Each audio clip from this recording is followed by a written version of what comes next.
Am I live? Of course I'm live. People, deluded. I'm back again. Well, actually recorded, but you get the point. I hope you're all doing well and safe. Big up to you lot for your continuous support to my long-term supporters. If you're new here, make sure you're turning on notification bells and you're subscribing. Can we please make sure we're hitting the like button? The channel is finally getting some motion. The journey to 70,000 is alive and kicking, folks. Now, allegedly, Arsenal are interested in activating Dani Olmo's release clause. You'd have seen his exploits during the whole of the Euros for Spain, and obviously the goal he scored, I think we can give him that goal. I know it's a Conde own goal, but it was going in anyways. Marseille apparently are linked with Nketiah, and he could be about to join them. Nuno Tavares, Nketiah, and Reiss Nelson. There could be some movements where exits are concerned. So the market is beginning to heat up, people. And it doesn't necessarily feel like a transfer video if we don't talk about Calafiori, but for once, you probably haven't seen him in the thumbnail or anything. So if you allow me to share my screen with you guys,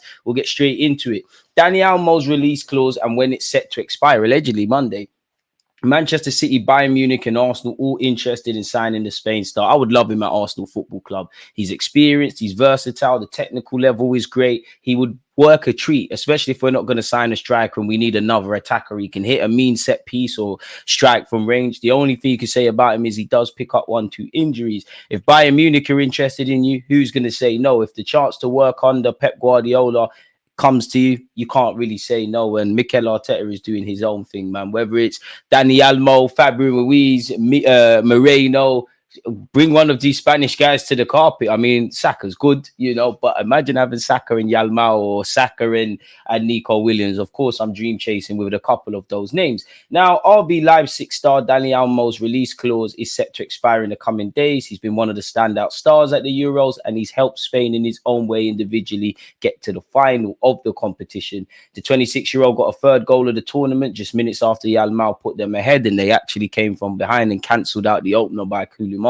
Big up to you lot that have been watching my watch-alongs during the Euros. And actually, yeah, at the time of making this video, side note, we'll be watching England against Netherlands later today, live from 7:50 p.m. on my channel. So I hope to see you lot there again. The playmaker has a 52 million release clause, and interest is likely to grow after his impressive performances this summer. However, the release clause expires on July the 15th, so interested clubs will have to act swiftly if they are to land Olmo for a cut price fee. Apparently, you know, it was reported in March by the same publication that Spurs, Lille, Man City, Chelsea, and Manchester United are all interested. Apparently, further reports now suggest RB Leipzig's Bundesliga rivals Bayern Munich are also keen on Olmo alongside Arsenal. He signed a new contract last June, which runs until 2027, but there's a clause, but the clause means a number of suitors are now assessing whether he could fit into their plans. Would you like have him at the carpet, people, or you know where you at with that? He did score a hat-trick in the German Super Cup against Bayern Munich, and I've been speaking about him for years. I've done a tactical analysis video on him during this Euros. Obviously, you would have seen a few years ago on my channel, I said let's bring him to the carpet, people. Quality player, man. But who knows if we'll actually sign him. This article has actually said Chelsea out of the English clubs are the ones most aggressively trying to bring him in, and Liverpool have been linked, but it's described as unlikely. If no release clause, it's likely they'll demand between 60 to 70 million for the 26-year-old, and they're within their rights, people. Regarding his own future, he said, I am calm and focused on what is coming, which is the Euros, which is no small thing. It's clear that it's good to see your name related to great teams in Europe and the world. That motivates me, but I'm focused on the Euros, and I hope we can return with the trophy, in which they're in the final now, people. Then we'll see. It's nice to see your name related to the greats, but I insist it's nothing that bothers me. I'm focused on the field, and then whatever has to be will be. And he actually was linked before the tournament. He was linked with return to Barcelona. Some of you will know, obviously came through La Masia. You see in the pictures, not just with Yalmao, but with him and Messi when they were kids, or when he was a kid and Messi was a young adult, surfacing. Come through at Barcelona, went Dynamo Zagreb, has finding himself in the Bundesliga right now. So he's fairly adaptable to different countries and surroundings. Speaking of outgoings, allegedly, Romano has said Arsenal have accepted Lazio's final proposal to sign Nuno Tavares on loan with an obligation to buy fee around 7 to 8 million euros. Great stuff. And we'll also have a sell-on clause. Respectfully, there's nothing personal. It's just business. The quicker we get the Lokongas, the Tavareses, people of that ilk gone, great. Now, Not that I'm a transfer man, but we've spent 27 million now. Obviously, bringing in David Raya, we're going to commit 40 to 50 odd getting Calafiori. We obviously have deep pockets and with the Champions League and all that stuff, but we need to get some outgoings. I know it's not much, but we got like what? Couple of million from Amari Hutchinson's move to Ipswich from Chelsea. Mika Berth has left for 4 million. Obviously, Nuno Tavares, at some point, we hope that there's an obligation that they'll spend 8 million euros for him. You would imagine Charlie Patino, Aaron Ramsdale, Reiss Nelson, potentially Smith Rowe, all of these guys to depart. Check out the video I did yesterday. Kivior is linked with a move away as well. So we're getting a move on now. You lot wanted the window to open. It's finally open, and we're on the assault. So yeah, Tavares could be going. Actually, the first bit of news I saw this morning, as you know, Arsenal are trying to find goalkeepers, people. Apparently, David Ornstein has said Arsenal have a Bentley offer rejected by Wolves. Arsenal have seen an offer for Wolverhampton Wanderers goalkeeper Dan Bentley rejected. The 30-year-old Englishman has been identified by the North London side as a potential backup option to David Raya and Aaron Ramsdale. Wolves would only consider selling if they receive a suitable proposal that allows them to reinvest, and Arsenal's opening bid is considerably short. Bentley has recorded 5 appearances for the Molineux club since joining in January of 2023, so he wouldn't have spent there long. He did start his career at Southend, technically Arsenal, but Southend, spent 3 years at Brentford, moved to Bristol City and played 143 times. So there's an air of experience about him. I reckon he'd be the number 3 choice goalie. I think somebody else, whether it's that Jean Garcia lad or someone we're linked with, becomes the second choice. Obviously, David Raya is first, and it was all dependent on what is happening to Aaron Ramsdale or with Aaron Ramsdale, people. So we'll have to see.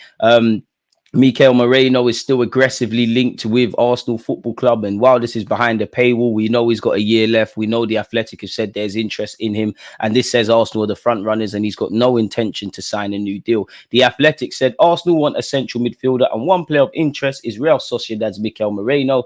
Mikel Arteta is an admirer of his talent and physicality. Merino turned 28 in June, which would place him outside of Arsenal's typical recruitment profile. The relative youth of the squad, however, means they could add more experienced players when required, as they did with Jorginho and Leandro Trossard, people. So again, watch that space. Arsenal's strategy of the summer is to raise the level of the squad. A necessary part of that is selling players off, with Aaron Ramsdale, Thomas Partey, Emil Smith-Rowe, Reiss Nelson, and Nketiah all available for transfer, allegedly, folks. Zinchenko has 2 years remaining on his Arsenal contract, but has not yet been offered a new deal, which indicates the club may be prepared to sell him, which sounds about right. The Athletic also said if Arsenal are to sign a wide player, Nico Williams would be Mikel Arteta's first choice. Sport in Spain has said Nico Williams has already agreed personal terms with Barcelona, but he will not wait for the club forever. If they haven't sealed his signing by the first week of August, the transfer could fall apart. Marseille have been linked with Eddie Nketiah, who was close to actually leaving on loan when Emre was here to play in Germany. So maybe going abroad could be something. We can ask Smith Rowe and Reiss Nelson, and I'm sure a bunch of other English lads for some potential advice. But according to Foot Mercato, Marseille have approached Arsenal's Eddie Nketiah over the possibility of joining the club as the French side look to bolster their attacking options over the summer. They've also been linked with, a certain player at Manchester United. We won't say his name. He was on loan in Spain last summer. Discussions have reportedly been initiated with Nketiah's reps, which are thought to be positive at this stage, with the Englishman said to be interested in the possibility of joining the club. Needs to go and play some first-team football. Marseille have been active in the transfer market this summer as they look to move swiftly on from last year's disappointing campaign. And to be fair, the chance to learn from Roberto De Zerbi, it could be something. Play for a big club like Marseille, play on a regular basis in the top 5 league. You might be able to get more caps than the solitary cap you have for England. So I think we could all agree that Eddie Nketiah needs to go and play first team football. But saying that, though, the Sesko thing didn't work out. It doesn't seem that we've been linked with the Tonys, the Yokerezes, the Osmans, etc., etc., etc. You can't rule out ever signing them, but it seems like they've been put to bed. If you don't sign another striker and you've got Kai Havertz, which he's doing great, but we don't know if you're going to keep scoring. Gabriel Jesus is another option. I wonder if Eddie Nketiah or Mikel Arteta say, do you know what? It's worth sticking around to be a body in the squad. Probably not, but you get the point. We're matching. I didn't realize. I just clocked that, that picture they've got is obviously of the Champions League shirt. So yeah, completely off topic, but staying on topic. Allegedly, people, West Ham are approaching Reiss Nelson. West Ham are increasingly more interested in Reiss Nelson, player more open to the move than before. I mean, can we get a bit of karma for them taking us around the houses with Declan Rice? Decent fee, sell on clause. I mean, I don't know if we let Nelson go without bringing in a winger, which is probably the theme for a lot of players, but you get the point. He needs to. We've been linked with Brian Brobley of Ajax once again, people, courtesy of Football Insider, which says we're keen on signing the 22-year-old Ajax winger. Allegedly, we've contacted the agents of Eze, people. Arsenal are showing interest in Crystal Palace's Eze this window and are looking to beat Spurs and Liverpool to his signature. I mean, we've heard this before. Apparently, this article said, we understand the Gunners contacted his agents earlier this month to gauge his interest in a move to the Emirates. No further contact has occurred between the parties or clubs since then, but sources inform us that the attacker remains a target for Mikel Arteta. We understand Eze is hesitant to leave Palace for a club that cannot assure him first team football, which could make a deal complicated. Sources have also confirmed to us that Liverpool have indeed expressed a concrete interest in the 26-year-old, people. So there you have it. Apparently Spurs lead the race for him. Last season he did enjoy a good campaign with 11 goals and 4 assists across 27 league games. That evidently propelled him into the England setup, and he's currently at the Euros. Once again, Lazio are closing in on signing Nuno Tavares, people. He's been linked. It seems like he'll sign for an obligation to buy set at 7 million quid. Apparently Arsenal have given Lazio a discount of 3 million and personal terms are yet to be agreed, but the parties will agree them soon. The expectation is that they'll be agreed today, and Guendouzi's presence at Lazio has proved a key factor in the move for the fullback, with the pair having shared the dressing room at both Arsenal and Marseille in the past. Fair enough. I mean, Lazio's a massive club. It's a competitive league in Italy. The food, the way of life in Italy is going to be great. To be fair to Tavares, I don't rate you at all. And I've been saying this since before he even kicked the ball for the club, just based on his interview. But everyone deserves to be in an environment where they're generally going to play games. And for Tavares, been on a couple of loan spells now, you need some stability. So if Lazio is the one for you and they can provide you with that, great, man, because I don't think there's anything you can help us with at Arsenal Football Club. But in relation to Eddie Nketiah, Tavares, Reiss Nelson, you know, the goalkeeping situation, Dani Olmo, and a couple other things I might have missed, that's all that I can see online today, people. If there's any other news, you can imagine that I'll be receptive and you'll get videos out. Let me know your thoughts. Don't forget to leave a comment, hit the like button, turn on the notifications, check out the rest of the videos. Most importantly, thank you for listening. One love for your support. But for now, peace.